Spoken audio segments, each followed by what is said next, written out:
और हो सके तो श्रोताओं को, यजमान परिवार को घी पीकर के कथा सुनना चाहिए। क्या पीकर के? घी पीकर के। जब इस कथा को सुना रहे थे तो महाराज सौनक जी ने कहा, बोले साहब कुछ कृपा करिए, अब कलयुग में तो इतनी बढ़िया व्यवस्था तो हो नहीं पाएगी। अब कलयुग में महाराज देवताओं को शुद्ध घी नहीं मिल रहा है तो आदमी को कहां से मिलेगा? कहा गुरुदेव इसमें कुछ संशोधन हो सकता है क्या?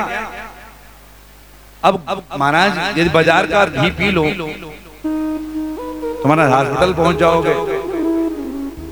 तो श्री सूत जी महाराज कहते मैं बताता हूं। बोले उसका उपाय ये है, हो सके तो घी ना पीकर के यजमान परिवार को, श्रोताओं को दूध पी के कथा सुनना चाहिए। बोले दूध तो पी के सुन सकते हैं। सौनक जी ने कहा बात बनेगी नहीं। बोले आने वाले घोर कलयुग में जानवर कहीं नजर नहीं आएंगे, गाय कहीं दिखेंगी नहीं, भैंस कहीं दिखेंगी नहीं, दूध आप 1 लाख लीटर मांगोगे तो 1 घंटे में मिल जाएगा। बोलो राधे राधे राधे। और थोड़ा जोर से, और थोड़ा जोर से, और थोड़ा जोर से। अच्छा अमर जी एक बात बताइए, आप अभी 1 घंटे में, मतलब 3 बजा हुआ है, आप किसी भी डेयरी वाले को बोलो कि हमको 1 लाख लीटर दूध की जरूरत है, क्या आप 2-3 घंटे में उपलब्ध करा सकते हो? तो मना नहीं करेगा। मना करेगा? आप जितना पनीर चाहो। अच्छा इसका सबसे बढ़िया एग्जांपल आपको बताऊं, 2020 में लॉकडाउन लगा, आपके यहाँ लगा था नहीं लगा था? हमारे यहाँ तो लगा था। मान लो आपके यहाँ नहीं लगा, वो बड़ी अलग बात हो सकती है, आप लोग कहीं अलग रहते हो, हमारे यहाँ तो लगा था। अच्छा एक भी भक्त यहाँ पे खड़ा होके कह दे, अच्छा गेहूं, चना, धान, सोयाबीन या यहाँ जो भी फसलें होती हो, तो ये फसल का तो स्टॉक किया जा सकता है कि भाई गेहूं चलो अपना स्टॉक कर लेंगे 1 साल के बाद में, अभी इसका बाजार में मार्केट में कोई जरूरत नहीं है और ये बिक नहीं रहा है आदि आदि, तो इसको रोक लेते हैं, 1 साल बाद में बेच लेंगे। लेकिन अच्छा दूध जैसी चीज या खोया जैसी चीज या पनीर जैसी चीज या बर्फी, जो खोया दूध आदि से चीजें बने, मीठा आदि, आप क्या 1-2 महीने रोक सकते हो? दूध तो एक ऐसी चीज है जो 2 दिन भी नहीं रुकेगा। पनीर आदि, दही आदि 2 दिन 4 दिन मान लो ठीक है, खींच खाच के चल भी जाएगा। मिठाई बना लोगे तो 8-10 दिन चल जाएगा। खोया बना के रख लोगे तो 15 दिन चल जाएगा, 1 महीने चल जाएगा। लेकिन एक भी माता, एक भी भाई, एक भी दादा लोग खड़े होकर पंडाल में कह दें कि मैंने भैया यहाँ पर डीग चौराहे पे या सिकरी की चौराहे पे आज 5 कुंटल दूध फेंका हुआ देखा था। कोई खड़ा होकर कह सकता कि 5 कुंटल दूध, 10 कुंटल दूध हमने फलाने दूधिया को फेंकते हुए देखा? क्यों जी?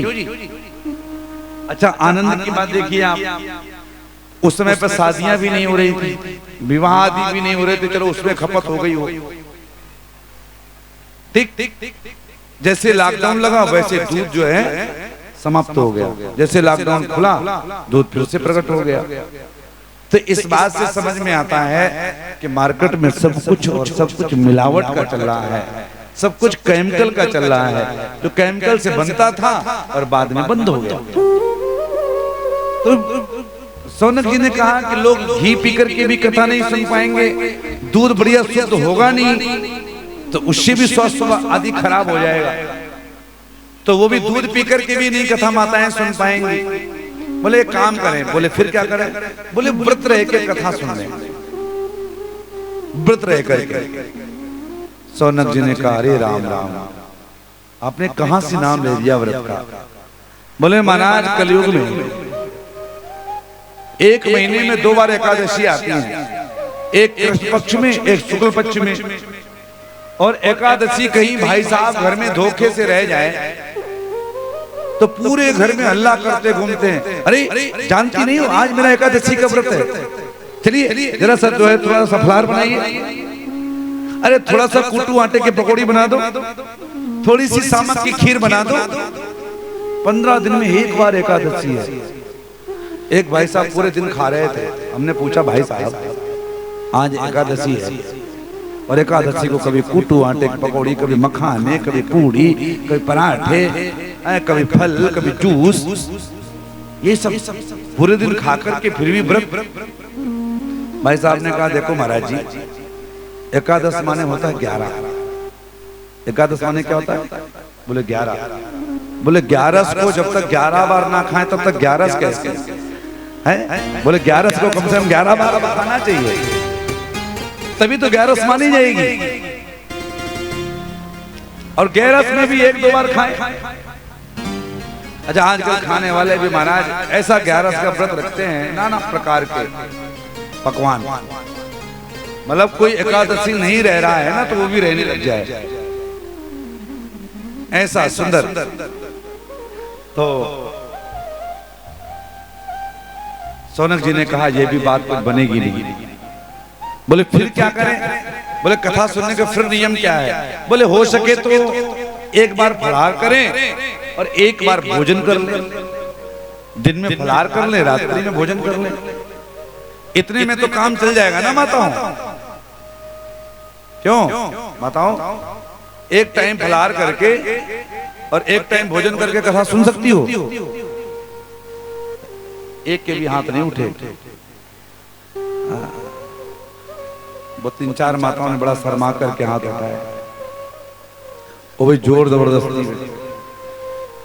कोई बात नहीं। कथा सुनने का जो सबसे बड़ा नियम है वो जानते क्या है? वो सबसे बड़ा जो नियम है, यहाँ पर श्री सूत जी महाराज कहते हैं सबसे बड़ा नियम कि भोजनम तु वरम मन्ये कथा श्रवण कारकम नोपवासो वरा प्रोक्ता कथा विघ्न करो यदि।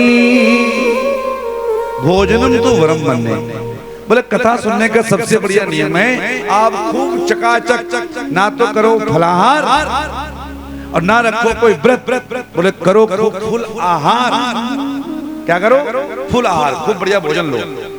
लेकिन सबसे बढ़िया नियम सुनने का यही है कि कथा में भोजन हम ऐसा लें कि हमारे कथा सुनने में कोई विघ्न ना आए। अब ये आपके ऊपर निर्भर करता है कि आप खिचड़ी खा करके कथा सुनेंगे कि भोजन करके सुनेंगे।